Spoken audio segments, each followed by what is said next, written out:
Hey everyone, my name is Rooster and welcome back to Mechabellum. In today's video, I want to highlight the biggest unit that we currently have in 1v1, and that is the War Factory. Currently Spawn Factory isn't that popular, but Carry Factory definitely has some merit, and that's what I want to show you guys. So here my opponent goes for Elite Spec with the Fangs and the Stormcallers. Pretty decent pack in my opinion, but for some people, maybe a little too spicy. At the same time, I go for a pack that maybe sometimes also has pretty bad matchups, which is the Mustang with the Crawlers, but I felt like taking a bit of a risk because I like the high hit point packs. It's something that I prioritize quite a bit, and I do like Speed Spec. I've been playing around with it a bit more after Apucci convinced me that it was good, and I have to say I kind of tend to agree with him. This does feel very nice to play. And I'm actually pretty happy with my matchup here since, well, my opponent has Fangs, so the Crawlers and the Mustangs should be good into that. The Mustangs are not the worst into Stormcallers. However, these level 2 Arclights certainly will be a problem. But hopefully I can stack them all on one side, and then we'll be able to at least take a tower and maybe kill about half of his board. At least that's the plan here. Now, question is, do I want to go for anything aside from the Mustangs? Because I don't really want to buy Arclights into Fangs. I don't think that that's going to do too much.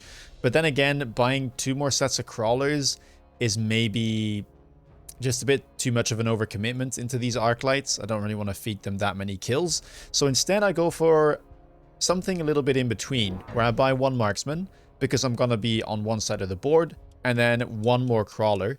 And I'm hoping that this will allow me to kind of DPS down this Arclight a little bit faster and hopefully get me to the tower just that tiny bit quicker. Now here we go, round 1. Pretty normal defensive position there from my opponent, making sure that he can deal with either side no matter where I'm pushing from. And here the Mustangs are already locked on, and the Marksman actually is doing a good job DPSing. The one issue I do have is that with this Crawler positioning of mine, it seems like I have some crowd surfers, as we like to call them, where the Mustangs get pushed forward because of the Crawler models. But it doesn't seem that bad to me, and this Marksman is doing a really, really good job here of killing the Arclights. Doesn't look like we'll manage to win the round. There's still a couple Fangs left, and these Stormcallers should be plenty to kill my Marksman. But, you know, I think round 1 into Elite is always tough, and I'll take that. Round 2, immediate unit reinforcements. Steel Ball, Farseer, Fire Badger, and Tarantula are offered. Out of these ones, I mean, Farseer is always a safe pick. It's just so powerful early on. It's got really good all-around stats. It doesn't really scale into the late game, but when you get it this early, it tends to just carry the next couple rounds. And my opponent does decide to go for it. The other option I have is maybe something like the Steel Ball or even the Fire Badger. Steel Ball does pair nicely with the Mustangs. It's good frontline and good DPS. So maybe that's what I want to go for. But yeah, I have multiple options here, and I don't really know if, you know, what is right and what is wrong. I think you can go for either. But I do believe Farseer is probably the safest option in general. Let's see what I pick up, though. Opponent does go for that Farseer and buys more Arclights. Very sensible move. I end up going for the Farseer after all. And yeah, double Arclight here does seem to make sense as well. I have a bunch of Crawlers, a bunch of Mustangs, and the prime counter to that near the game certainly is the Arcs. They also do scale very nicely with levels, so it's always a good item, or a good unit rather, to buy for an Elite Spec. And here we go. Now what I want to do with the rest of my round, I'm just going to buy a little bit more chaff and start setting up some Fangs. So here I decided to go for a Fang and another Marksman. 1 Fang all the way in the back corner. This is kind of meant to try and delay his army, especially because I could see that this Arclight was on the line with the tower, and so anything I put in the top right corner will pull them, as you could see. And I was hoping that this would open up the tower somewhat so I could get a debuff, and that looks to be the case. So good pull move there, something that you can apply in your own games if you like to play aggro. Usually anything that's going to be on this line here next to the tower can get pulled by a flank in the deep corner. Let's see if we manage to win though, because there's still quite a few fangs left and an arclight on top of things. Never mind about the stormcallers. That is some big damage. Farseer doing a fantastic job though, as I said, tends to carry these rounds when it shows up this early. Even manages to grab a level. But can it kill the remaining stormcallers? It's missing some shots. Looks like it should be able to. Yes, it does close out the round. So very nice. A good bounce back after that first round. And we get some levels on the Mustangs if we so desire. Route number 3 though, so many good options here. Advanced power system is very, very good for aggro, especially when you're already speed specialist. You're going so fast that it can simply overwhelm your opponent's units. Obviously, improved firepower control system is close to an insta-pick on the Mustangs. Such a good item for them. And then Rhino Assault, something that maybe I have to be careful of because, well, this side is completely undefended for now. Opponent goes for the Amp Core, which I find a little bit surprising. It is, I guess, a better item overall with the hit points, but I'm not sure how much you needed on the Farseer. Maybe a improved firepower control system there would have been nicer, as it is slightly cheaper. And I do decide to go for the improved after all, level up my Mustangs, and I importantly go for the defense enhancement on the tower. What this does is that it creates a break point between Mustangs and Arclights, where the Arclights will need 2 shots to kill these Mustangs, and this applies regardless of whether your opponent clicks attack enhancement 1 on the tower. As long as you have defense enhancement 1, it doesn't matter what if they have the first 2, they will still need 2 shots to kill your Mustangs. Unless, of course, you're something like cost control, then it's a different story. Now here I decide to go for a level on the Farseer as well and just go for 2 more chaff packs because that was quite an expensive round. Altogether, we get a Fang in front so we don't get missiled out and a Crawler all the way in the back that can kind of split. Opponent goes for some Crawlers there on the flank, also uses a mobile beacon to redirect his Arclight. Level 2 Crawlers very quick to get rid of my Fangs on the flank there. But again, we are getting to the tower pretty quickly, but my opponent very cleverly did upgrade the tower once. Great move against this type of asymmetrical aggro, and especially a board like mine that doesn't have steel balls, it's going to struggle somewhat to get the debuff. We do end up getting it in the end, but again, we have to push into this left side with the Arcs, the Fangs, and the Stormcallers. I think we'll be able to do so, as we do have the Farseer. But yeah, another small victory here, nothing too impressive just yet. Good thing for us is that we are very healthy and we're starting to chip away slowly at our opponent. Now, round number 4, improved War Factory shows up. And I have to admit, I did not measure this out, but there are 7 squares between the flank and these Fangs, which means that I can fit a factory here in the corner. And this is a strategy that has become quite popular, I think. I mean, maybe it's even a year ago, but it is definitely more than half a year ago when people started to play corner factories. Apucci, I think, kind of spearheading that strategy. And the whole idea behind it is that factory is just a big ball of stats. It's not just tanky, but it also has insane DPS with the 4 guns if all of them can fire, or even if only 3 can fire. And so beaconing it diagonally will often manage to utilize most of its guns, and then on top of that you can use the shallow flank to kind of prevent anything from insta-locking onto your factory. So you can just put it on the line, but as long as you have chaff to the left and here in the shallow flank, you're basically just safe from getting insta-locked, and that's what makes it so powerful. And so yeah, here I do pick up the improved factory. Even more stats, by the way. 40% HP, 15% attack, and then 10 bonus range. Also, the attack interval decreased by 0.2. It's wild how much you get for that card. It's very expensive. That's 1,000 per factory, but with those kind of stats, you will see it is absolutely monstrous. Now, we do get smoked in this scenario, and I have to go for a bit more of a well, a setup round yet again. Kind of investing into my Mustangs there, grabbing the range, and also trying to have a go at the left tower with a flank to try and distract. It's not that successful, and my opponent does manage to strike back, making good use of the spell there. Lucky for us, they also went for a cheese, and that did not work out thanks to these newly added Mustangs. And yeah, all the way a crawler here in the back to pull this arc light, pull some fangs. I was hoping to get in, but we were stuck on the storm collars for a bit too long. Round number 5, I decided to pick up Photon Emission. It's a nice spell, very quick cooldown. So we're likely to get it back, and it has such good value. Aiming it at the 3 arc lights here, if we can disable this range, it's going to be very useful. I utilize a mobile beacon, the beacon around the smoke. Don't really want to run through that a second round. I don't think we'll have a good time. And here again, I go for a setup round. So more Mustangs, making sure that I do put these at least 7 squares from the line so I can fit the factory there in front of them. And that's basically what this whole round is about. Just have a bit of a slow round, keep some money in the bank, and then next turn we can go for a factory. More arc lights still from my opponent, also deciding to click replicate on his crawlers. I was a little bit surprised at this, but I guess he gets some value on the flanks. On the other hand, he only has 2 packs of crawlers so far, so it's not the scariest thing in the world. And it is relatively expensive for elites to click this. 250 for the tech.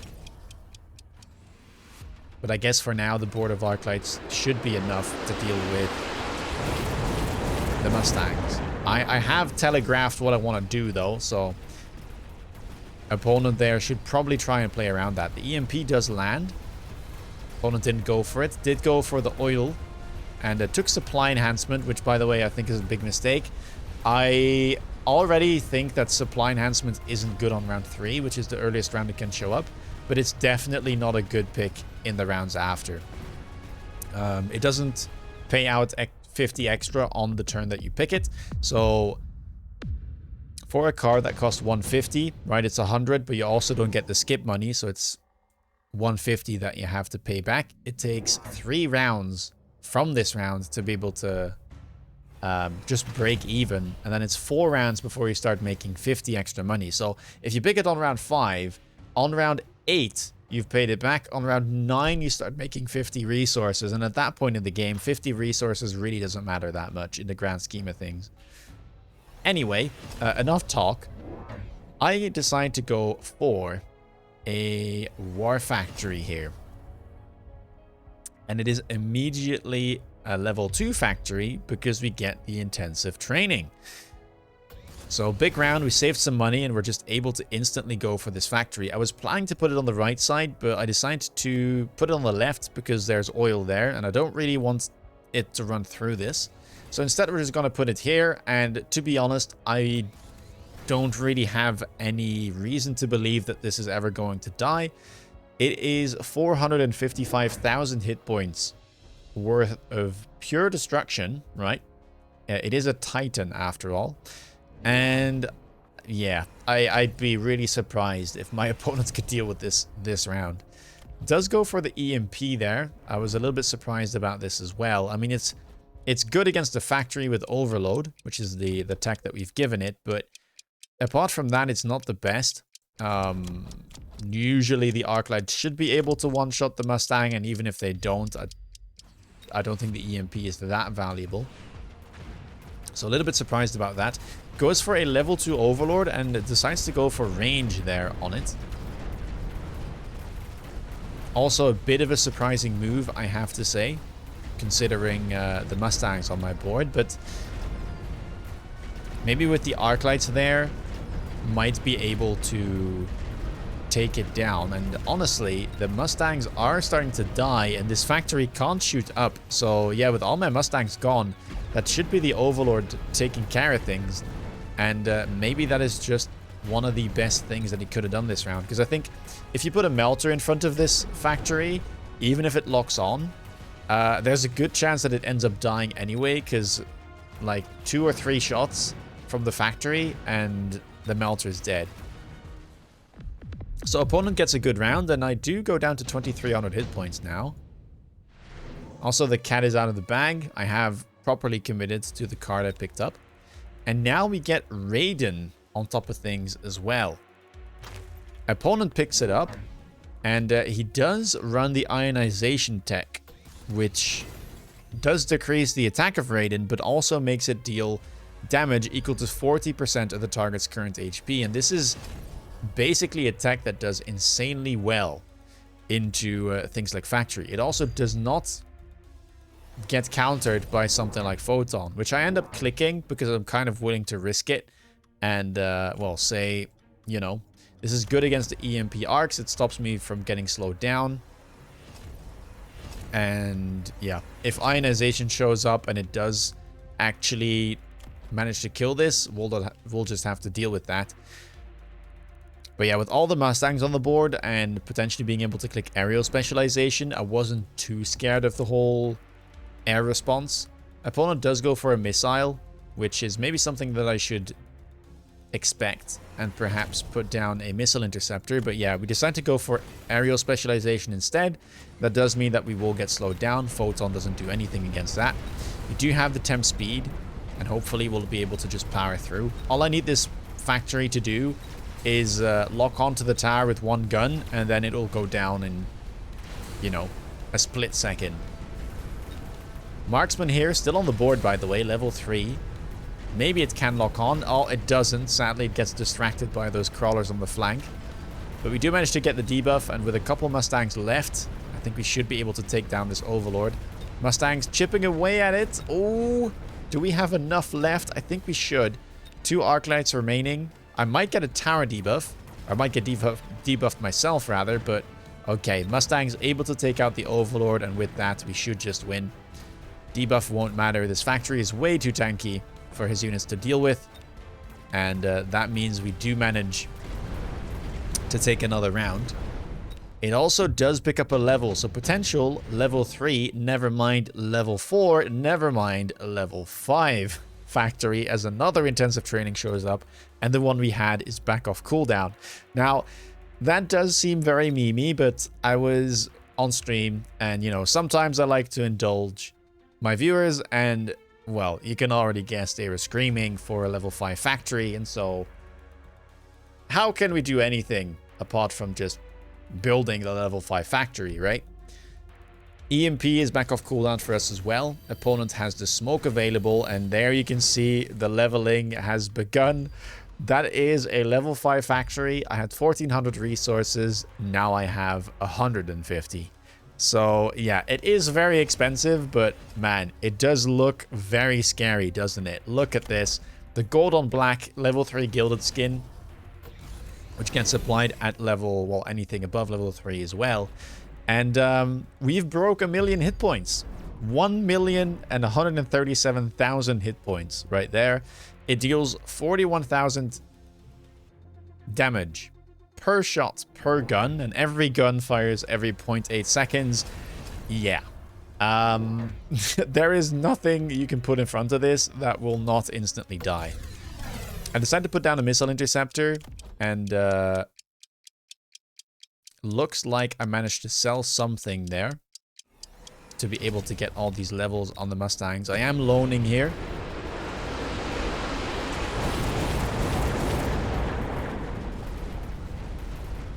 And opponent does put a crawler there, but luckily our missile got intercepted. So this time the Factory is much, much faster. Right? We have speed spec, we have the speed from the tower. That means this thing moves at a whopping 12 meters a second. And so that tower is not very long for this world. Raiden's still around, but the Mustangs are very high level, and with the aerial specialization, it doesn't take them long to take out these air units. Smoke on the right side, by the way. So opponent here may be expecting me to switch sides, but guesses wrong, and that is the scary thing about this Factory. You don't really know where it's gonna go. I've got a Mustang backline everywhere, and so I can just sell it and then repurchase it on the other side of the board. And with the intensive trainings that I have, I can even like build a level 4 Factory as long as both of them are off cooldown. Now another round, underground threat available. My opponent does have replicate on the crawlers, so he could end up going for that. Might be something we have to watch out for. Goes for the advanced shield device instead. I think it would have been worth for him to try and have a go at the underground. Advanced shield shouldn't do too much. especially against this massive factory, but ends up going for the melter. Good play. I don't have anything in the shallow flank, so if I don't add any of that this turn, we might be in a bit of trouble. This is an insta-lock. And yeah, I do play around the underground, which is why I pick it up myself, and I decide to go impact drill, which is cheaper than replicate, but tends to win out in the mirror, the battle. And yeah, let's see how this goes. Oil back off cooldown. Opponent does end up going for it here. Shields the crawlers, but this is not going to resist for very long. In fact, the shield gets instantly popped by any of these War Factory's guns. As oh, never mind. It is actually advanced shield, so it takes two shots. But well, the front two guns will fire instantly, so it will still go down. We stay on the left, obviously, because of the smoke.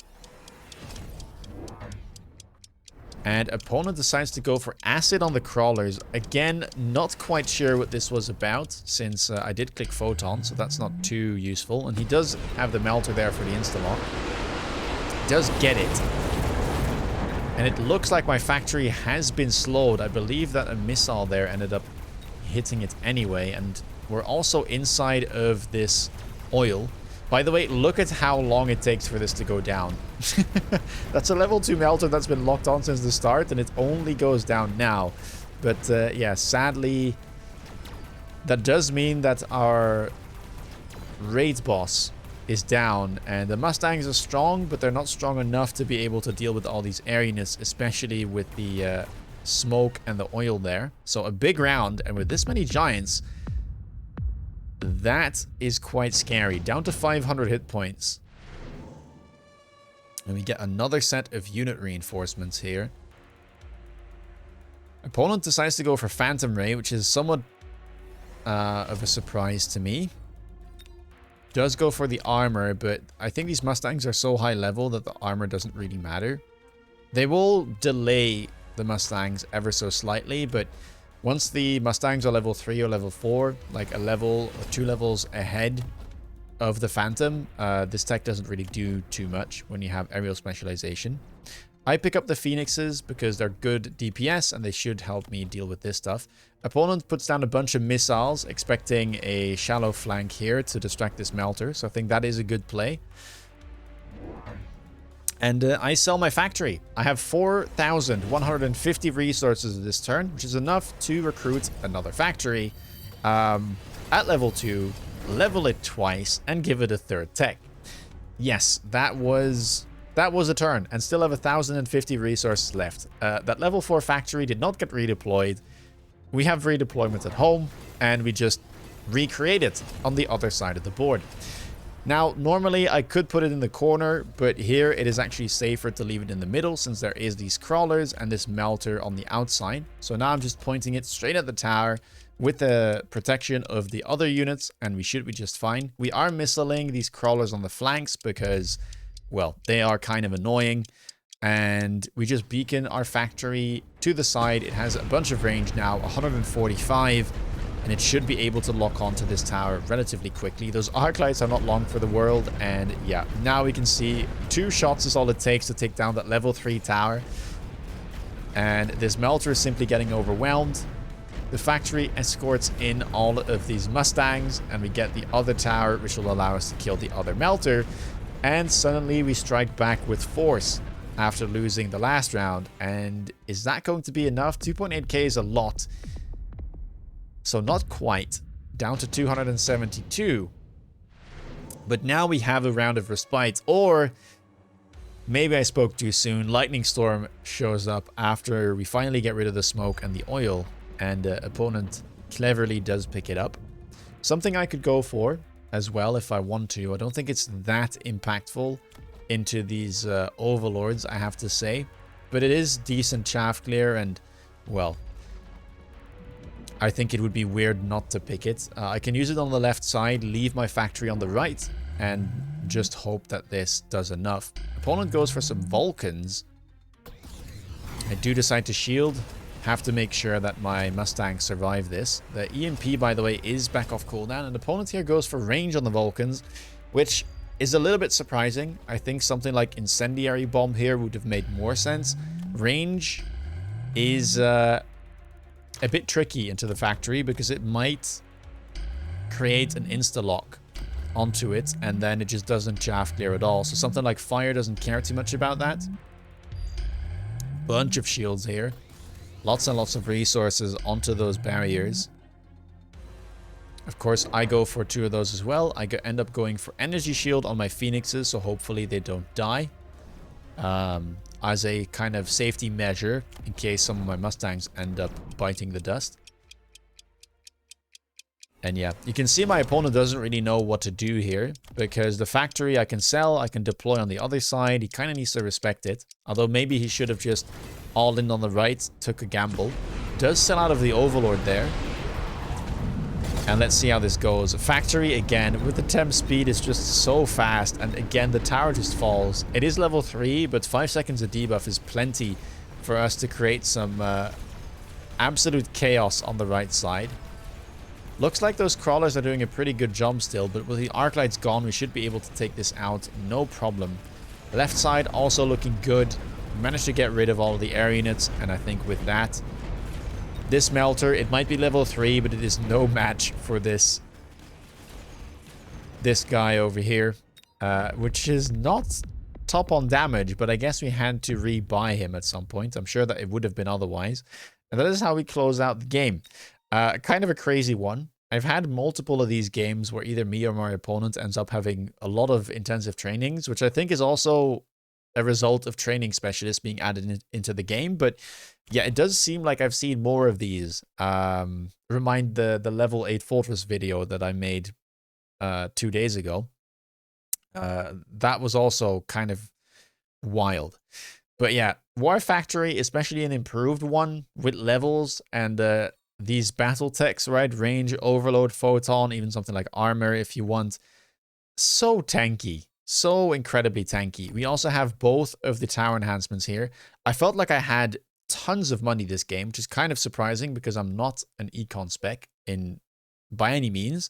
And I was buying factories, well, left, right, center. I only had 2, but, you know, they have an upkeep cost. So it's crazy how much money I had. And yeah, the backline of Mustang here is so nice. It's one of the best pairings with something like Corner Factory since it's very versatile.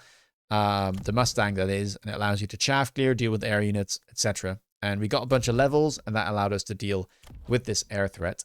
I think my opponent should have probably tried to go something like Ionized Raiden, but the one downside is that it does struggle a lot against something like these Mustangs and the chaff. But that would have been probably the most logical approach. But yeah, with the intensive trainings, it can get really, really hard to deal with this stuff, right? We went loose formation here at some point because, well, that's going to make it really tough for these arc lights to chaff clear. And then he had to buy Vulcans. But if he buys Vulcans, he doesn't have more DPS. Yeah, it's such a problem for the opponent sometimes. Anyway, if you like this type of strategy, if you like playing the factory, let me know down below. If you want to stay up to date with my latest content, please consider subscribing. If you want to see me play live, check me out on Twitch. That's where this game came from as well. And with that being said, take care, guys, and see you in the next video. Bye-bye.